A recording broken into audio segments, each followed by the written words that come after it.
ಶಾರ್ವರಿ ಸುಳ್ಳು ಹೇಳ್ತಿದ್ದಾಳೆ. ಅದಕ್ಕೆ ನೀವು ಬಂದು ಆ ಕಾರಿನ ವಿಷಯ ಹೇಳಿದಾಗ ಅವಳ ಮುಖದಲ್ಲಿ ಭಯ ಇತ್ತು. ಅವಳು ಹೆದರಿ ನಡುಕ್ತಿದ್ಲು. ಈಗ ಇದ್ದಕ್ಕಿದ್ದ ಹಾಗೆ ಇಡೀ ಕತೆನ ಬೇರೆ ದಿಕ್ಕಿಗೆ ತಿರುಗಿಸ್ತಾ ಇದ್ದಾಳೆ. ಅಣ್ಣ ಮಕ್ಕಳು ಅವಳ ಮಾತನ್ನು ನಂಬ್ತಾರೆ. ಅವಳು ಅದನ್ನೇ ಅಡ್ವಾಂಟೇಜ್ ಆಗಿ ತಗೋತಾ ಇದ್ದಾಳೆ. ನನಗೇನು ಈ ಆಕ್ಸಿಡೆಂಟ್ನ ಶಾರ್ವರಿನೇ ಮಾಡಿರೋದು ಅಂತ ಅನ್ನಿಸ್ತಾ ಇದೆ. ಆಕ್ಸಿಡೆಂಟ್ ಆಗಿದ್ದ ದಿನ ಪಾಪು ಮನೇಲೇ ಇದ್ದಿದ್ದನ್ನು ನಾವೆಲ್ಲರೂ ನೋಡಿದ್ದೀವಿ. ಆದರೆ ನಿಧಿ ಹೇಳೋ ಹಾಗೆ ಅವತ್ತು ಅವಳು ಪಾರ್ಟಿಗೆ ಫ್ರೆಂಡ್ಸ್ ಜೊತೆ ಹೋಗಿದ್ಲು. ಆದ್ರೀಗ ನಿಧಿನೂ ಆಕ್ಸಿಡೆಂಟ್ ಮಾಡಿಲ್ಲ ಅಂತ ಗೊತ್ತಾಗಿದೆ. ಇನ್ನು ಶಾರ್ವರಿ ತುಳಸಿ, ಆವತ್ತು ಶಾರ್ವರಿ ಮನೆಯಲ್ಲೇ ಇದ್ದಿದ್ದನ್ನ ನೀನು ನೋಡಿದ್ಯಾ? ನಾನು ಅದನ್ನು ಸರಿಯಾಗಿ ಗಮನಿಸಿಲ್ಲ ಮಾವ.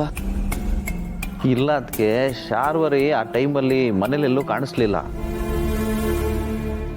ಅವಳು ಇವತ್ತು ಸುಳ್ಳು ಹೇಳ್ತಿದ್ದಾಳೆ. ಕಾರು ಕಳ್ತನ ಆಗಿರಲ್ಲ, ಅವಳೇ ಅದನ್ನು ತಗೊಂಡು ಹೋಗಿ ಆಕ್ಸಿಡೆಂಟ್ ಮಾಡಿರ್ತಾಳೆ.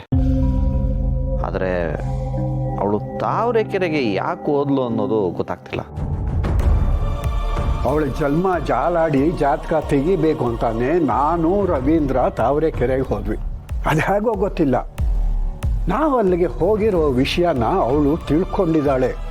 ಅದಕ್ಕೆ ನಮ್ಮನ್ನು ಸಾಯಿಸಬೇಕು ಅಂತಾನೆ ಶಾರ್ವರಿ ಆ ಹೊತ್ತು ತಾವರೆಕೆರೆಗೆ ಬಂದು ಆ ಆಕ್ಸಿಡೆಂಟ್ ಮಾಡಿಸಿರಬಹುದಾ?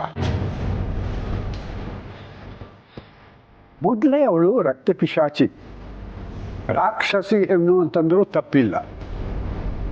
ನನಗಂತೂ ಅವಳೇ ನಮ್ಮನ್ನು ಸಾಯಿಸೋದಕ್ಕೆ ಪ್ರಯತ್ನ ಪಟ್ಟಿದ್ದಾಳೆ ಅಂತ ಅನುಮಾನ.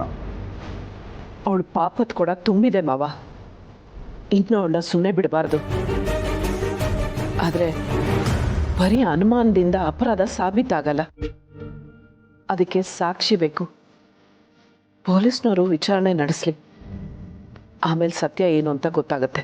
ಆದರೆ ಇನ್ನು ಮುಂದೆ ನೀವಿಬ್ರು ಅವಳ ಬಗ್ಗೆ ತುಂಬ ಎಚ್ಚರವಾಗಿರಿ. ಅವಳು ಎಲ್ಲಿ ಹೋಗ್ತಾಳೆ, ಏನು ಮಾಡ್ತಾಳೆ, ಯಾರ್ಯಾರ ಜೊತೆ ಮಾತಾಡ್ತಾಳೆ, ಏನೇನು ಮಾತಾಡ್ತಾಳೆ ಅನ್ನೋದೆಲ್ಲ ನಿಮಗೆ ಗೊತ್ತಾಗಬೇಕು. ಹೌದು ಮಾವ, ಅವಳು ನಾವು ಅನ್ಕೊಂಡಿರೋದಕ್ಕಿಂತ ತುಂಬ ಅಪಾಯ. ಹೌದದಕ್ಕೆ ವಿಷ ಜಂತು ಅಂತ ನಾನು ಬರೀ ಮಾತಿಗಲ್ಲ ಹೇಳೋದು.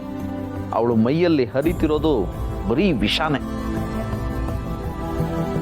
ಅದು ಗೊತ್ತಿದ್ದು ನಾವು ಸ್ವಲ್ಪ ಎಚ್ಚರ ತಪ್ಪಿದ್ವಿ ಅಂತ ಅನ್ನಿಸ್ತಾ ಇದೆ ನನಗೆ.